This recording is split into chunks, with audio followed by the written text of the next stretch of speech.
చెప్పిందా చాలా మంది అడిగిండు. మరి మీరు అడ్డగోలు చెప్తున్నారు, అడ్డగోలు చెప్తున్నారు, ఎటువంటి అంటే చెప్తున్నారు, ఎక్కడికెళ్ళి ఇస్తారా ఆయన అడిగింది, పేపర్లు అడిగింది. ఇప్పుడు ఆర్థిక మంత్రి ఆయన టీవీలో చెప్పిన ఆయన ఇస్తాం, చేసి చూపిస్తాం, మా పేద పార్టీ, 120 అనుభవం ఉన్న పార్టీ, మమ్మల్ని మించిన సిపాయి లేరు అని ఒకటి జబ్బలు తెలిసే, ఒకటి మెడలు తెలిసే డైలాగులు కొట్టి మేము ఇచ్చేస్తామన్నారు. ఇచ్చిందా? ఇయ్యలే.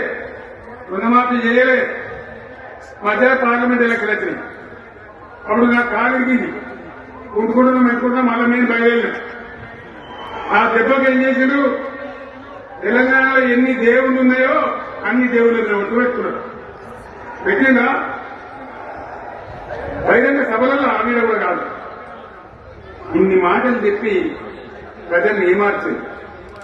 ఒక ఉచిత బస్సును పెడితే అది చుట్టుబాటు